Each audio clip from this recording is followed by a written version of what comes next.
So today is the big game, Super Bowl Sunday, but tomorrow, if you're a political junkie, then you know that the playoffs of the Democratic primaries start in Iowa, Monday, February 3rd. And so I'm going to give you the whole lowdown on what to expect in the Iowa caucuses. It is so incredibly confusing. You might think that this is going to be very straightforward, but I assure you it's not. Now, I'm not going to be able to fit this in 2 minutes and 20 seconds, so I'll post this preview or this excerpt and then head on over to my YouTube channel. Don't forget to subscribe and check the rest. So I'm going to give you the breakdown of the entire Iowa caucus process. Like I said, it's very convoluted. I'll talk about the polling and where things stand in the state of the race, and I'll give a little bit of my 2 cents. So pull up a chair, get you some wine or some beer. This is some Pinot Noir. And let's get started. So what's the first thing that you need to know about the Iowa caucuses? All right, the date. Tomorrow, Monday, February 3rd at 7 p.m. Central Time on the dot, the caucuses start. Now, there are, and I have all my notes here, I didn't memorize this shit. So, 1,678 individual precincts, traditional precincts. It can be in somebody's house, somebody's church, whatever. Okay, people are going to gather. And there are also 87 satellite caucuses, and this is to try to accommodate people that have work schedules or disabilities, so there are satellite caucuses, or people who are overseas, etc. Now, in 2008, the record was set of 239,000 voters. Yeah, 239,000 voters is what people have been obsessing over for the past year. But I digress. They're expecting more voters this year. So it's going to be a lot of people crowding into different spaces. Iowa has 41 national delegates up for grabs. For context, that is just 2%, if you got 100% of those 41 delegates, of what you need to get to 1,990, which is the majority of delegates on the first ballot, okay? So it's very, very few delegates up for grabs. California has 415, so Iowa's only 10% of California's delegates. So we're not talking about a lot of delegates, but there's a lot of narratives that come out of Iowa. So now what happens? 7 p.m. All right, people start off with their speeches. They try to get people on their side. There's a little bit of local business. And after people have said their piece and said whatever they want to say, that's when the voting starts. Now, the voting is not a secret ballot. What happens is people physically form groups throughout the room of the candidates that they want to support. So there are multiple options. You can support any candidate that's there, or you can be uncommitted. So I know, right? People are uncommitted the day of election day after all these goddamn candidates have been in Iowa for all this time. I get it. It sounds ridiculous, but that is an option. Now, the first vote, or first physical vote, is what they call a first alignment. So this is what people are going to know before we talk about viability. All right. So people are physically divided into groups. Now, there's a viability threshold at each precinct. All right. So at each individual precinct, a candidate has to get at least 15% of the vote in order to be viable. In some places, it's up to 25%. If they can't split up their county delegates, or then the threshold goes up a little bit higher. So the first alignment, you have people locked in their votes. They're looking around, and you might be for a candidate that's not viable. Let's say Tulsi Gabbard. So if you are supporting an unviable candidate, that candidate is eliminated first alignment. Okay, so then you have multiple options. You can go to a candidate that's already viable, or you can group up with other non-viable candidates and try to make a non-viable candidate viable. All right, so an important thing to understand about the first alignment, and this is new this time, is that if your candidate is viable the first try, then that is locked in. So in theory, if uncommitted is viable, if uncommitted is over 15% or 15% or more, then you stuck with uncommitted, okay? So you could have uncommitted getting delegates out of a doggone precinct. But those are what the rules are. So if you don't want to be there all goddamn night, you might want to pick a person that's actually viable the first round, because if you pick a viable candidate, then you can mark down your voter preference and you can go to hell home if that's what you choose to do. Now, the other people, that's when they start trying to get people, come over here, come on, support us. So in theory, obviously people who are supporting a viable candidate would want to try to recruit people to their team. And the people who are not viable, before their asses is eliminated completely, then they might want to bunch up. And so there have been reports about various campaigns approaching other campaigns who are like mid-tier, middling candidates to try to see if they can form some sort of alliance. That's a wise thing to do. But once you're there, it's a different ball game. So that's what happens with the first alignment. Again, first alignment, if you're viable, your support is locked in completely. If you're not viable, then you got to get to work. Now, after the first alignment, you have a second alignment, or realignment is what it's called. And so this is the final round. All right. So now after this, there's only going to be viable candidates and everybody else is done. All right. So you can see that in the realignment, you might have a candidate become viable, or you might have a candidate that was already viable see more support. You might see the order of support change depending on who joined the candidates that were viable. So a lot of different scenarios can come out of these individual precincts. So this is happening at a precinct by precinct level. All right. So now after the second and final round, after the realignment, then all of these conversions happen to where you get to state delegate equivalents. All right. Now, well, let me rewind a little bit. So at the county level, at the precincts, these precincts, they award county delegates. All right. And so these county delegates go to county conventions, and then from the county conventions, they go to the state convention, and then the state convention. So you keep going, stepping up. All right. So let me go to my list here. Let me see where my notes at. All right. So for the county delegates. So now I told you there were 1,678 precincts. All right. As far as county delegates awarded at these precincts, it's 11,402 county delegates. All right. So the tallies of the viable candidates get awarded county delegates. All right. Now those county delegates get proportioned to become state delegates. So from 11, so you have 1,678 plus the satellites, but let's say 1,700 county or individual precincts that get awarded a total of 11,402 county delegates. And of those 11,402 county delegates, they get proportioned to 2,107 state delegates. Okay, so the state delegates is the number that's reported, not the county delegates, the state delegates. All right, so you can do the math. Ultimately, the max, probably any one, well, I shouldn't say max, but in some cases, you have a candidate at the precinct level that might be getting 0.2 state delegates. All right. They might get however many number of votes. Maybe they get 600 votes. Maybe they get 20 votes. I don't know. But however many votes they get, it gets converted to county and then it gets converted to state. So you're talking about really small delegate counts here.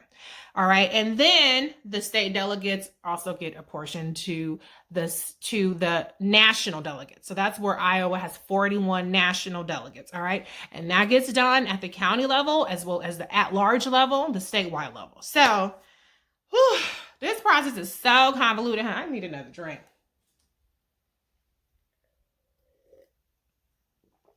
All right. I think y'all caught that. Rewind it if you didn't. Go ahead, rewind it. But anyway, all right. So from precinct to county to state, that's how the numbers are distributed.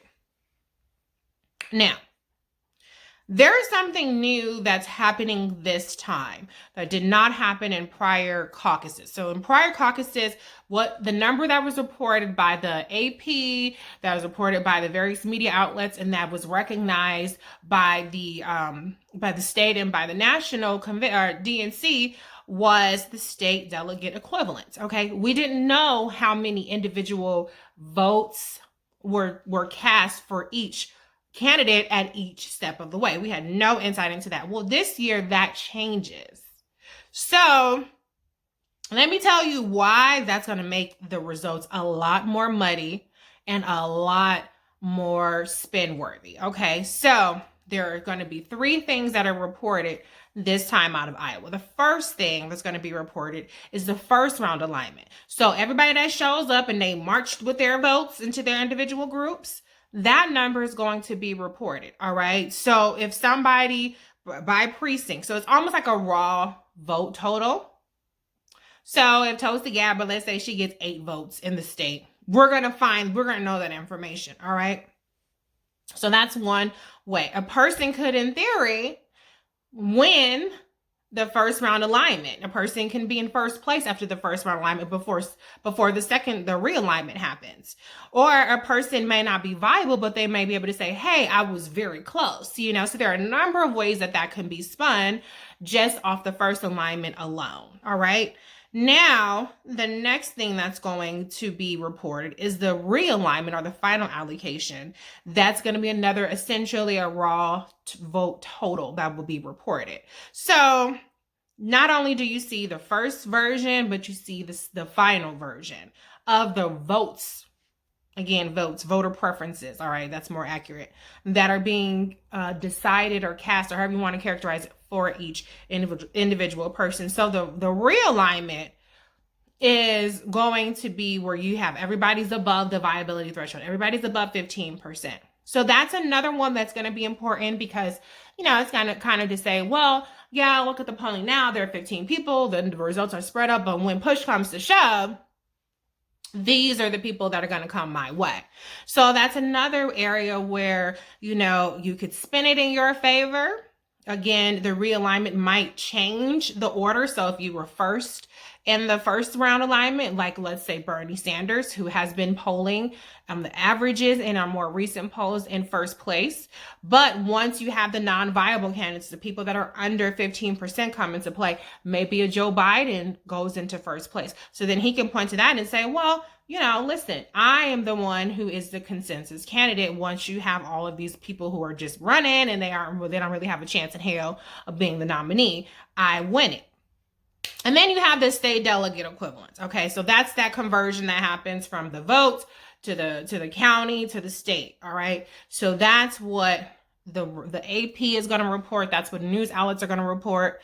But and so you could potentially win the state delegate equivalents without winning the realignment and without winning the first round alignment, because you might have a strategy that nets you more state delegate equivalents. All right. So like, let's say a candidate has a strategy where they're not trying to win precinct by precinct. They're just trying to make sure they're viable in enough precincts, and they're trying to run up that vote tally, right? So that person might have really, really big numbers in, like, let's say big cities, but they may not have the delegate strategy. And so they don't pick up the state delegate equivalents. Like, let's say if they ignored a rural area that actually has delegates to it. So there are a number of different scenarios that we see. We could see completely different orders in terms of who's number 1, 2, 3, 4, and 5.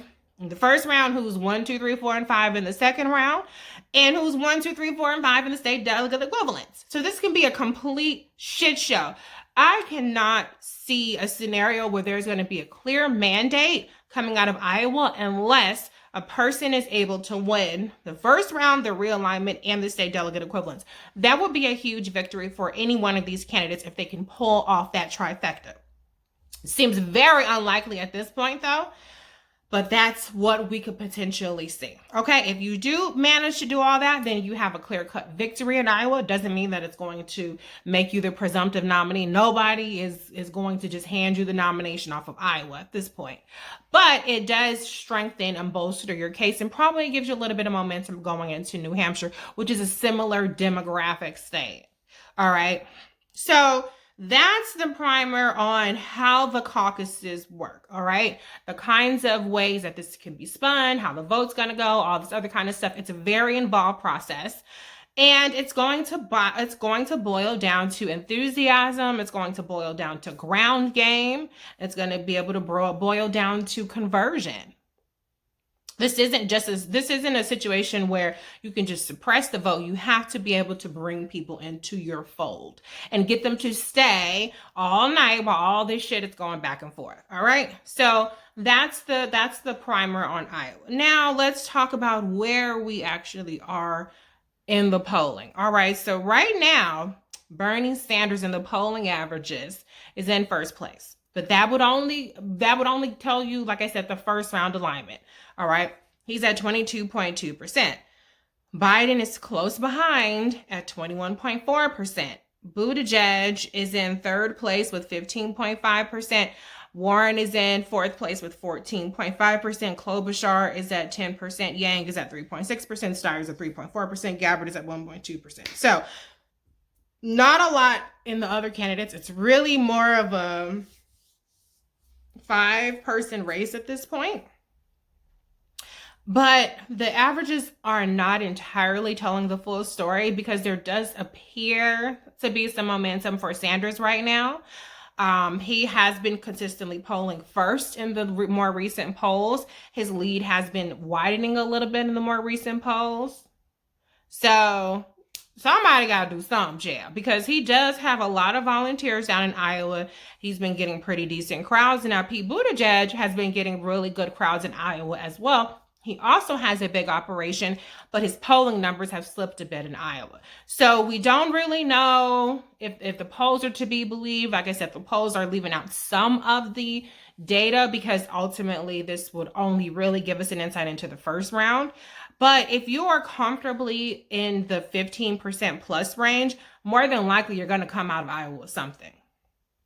It's the people that are below it that have to be a little bit shaky. Now, again, Warren is right now on the edge. She's at 14.5% in the polling averages. That's just below viable, but presumably she would be able to pick up a little bit of support to push her over that, up into that viability threshold that she needs to get something out of Iowa. Now, Klobuchar in some polls has actually been polling ahead of Elizabeth Warren. So she's been in fourth place in some polls. So the polls are just all fucking over the place right now.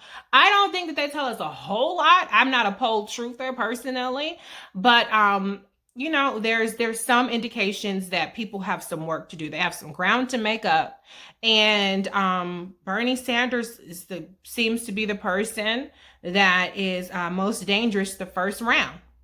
Now, the realignment can, if the people that are not viable right now really are more than likely to go to Joe Biden. So that does bode well for him if he has the organization. Now, I've heard mixed things through the grapevine about his organization down there. Doesn't seem like it's the most organized compared to other people like Elizabeth Warren or Pete Buttigieg or even Bernie Sanders, who has a lot of volunteers. But I also heard through the grapevine that Bernie Sanders doesn't have the strategy to maximize state delegates. He has a strategy to maximize the vote tally. So again, this can go any number of ways. Now, there have been some rumors, a Politico is reporting, this is not my words, that Bernie Sanders and co might be trying to kind of telegraph the first round tally, the first alignment results through social media. Some people consider that a little bit of a suppression tactic or a tactic that's unfair, because then people might feel like they should just go to Bernie because he's winning or whatever. That could be that, or it could also be that people are like, oh shit, this guy is really going to win. We need to stop him. It could go either way. You know what I'm saying? But it does seem a little bit unethical to try to pump out results, to try to influence the ballots as they're being cast. But, you know, whatever, I guess. If he going to play dirty, other people need to play dirty too. Whatever. Another thing that's interesting is that according to the most recent Des Moines Register CNN poll, they did not release the one yesterday, too much fanfare. People were acting like it was such a fucking travesty they didn't release the poll. Okay, well, just vote. What the hell do you think you should vote? How about that? That's the idea. But according to the most recent one, 45% of likely Iowa caucus goers have made up their minds, so they have expressed a preference, but they're also saying they could be persuaded to support somebody else. So that's important, because, you know, these numbers can change before the first alignment. And then when it comes to the second alignment, for people, now again, the first alignment, if you're viable, your support is locked in, it will not go down. But for the people that are not viable, then, you know, that being able to make up your mind or change your mind is going to be really critical. So that's that. Another, just one more interesting point to make about how Iowa is just, it's absurd that this much attention is given to Iowa. It's absurd that Iowa is the first, given the demographics of Iowa compared to the demographics of the Democratic electorate. But just to drive that point home, let me just tell you the success for which the Iowa caucus people have had at actually picking the ultimate, not just nominee, but that person winning the presidency. All right, let me find this shit. I'm fucking up. Let me see, where is it at? Since 1972, only 3 presidents have won both the Iowa caucus and the presidency. That's Carter, that's W, and that's Obama. So why the hell we letting goddamn Iowa pick the nominee or have such an outsized influential role? I guess we'll have to figure that out for the next time. But until then, it took me 20 minutes to say we don't know what the hell's going to happen tomorrow. But at least whatever happens, we can understand it just a little bit better. So I guess I might be back. Let's see how interesting the results are tomorrow. See if I'm going to be back. I do think that, like I said, because of the 3 different things that are being reported, there are a number of ways to spin this. I don't think that Iowa is going to be the be-all, end-all that it used to be. It will probably be something that, like, let's say, a Klobuchar, let's say she doesn't do well in Iowa, she doesn't do well in New Hampshire, she got to go. She don't have a path to the presidency. Okay, her only chance really is being viable in Iowa and viable in New Hampshire, and even then she's going to run into a buzzsaw when she gets to the more diverse states. So we'll see what happens. If I am Joe Biden, I'm really busting my ass right now. The team Joe Biden, trying to make some deals with some other candidates, trying to make sure that you get Bernie Sanders out the way, because if Bernie Sanders wins Iowa, wins New Hampshire, wins Nevada, it could be bad. And this polling came out today. Now, people have said, oh, this isn't a good pollster or whatever. That's fine. But he's closing the gap with Biden in South Carolina. And you really, really cannot close that gap. Okay. So a lot is riding in terms of the narratives, in terms of fundraising on tomorrow. But ultimately, it's not going to be the game changer that it once was. So again, subscribe to my channel on YouTube, and I will be back with the breakdown of what happened and what's about to keep happening in this long ass primaries. Thanks for watching.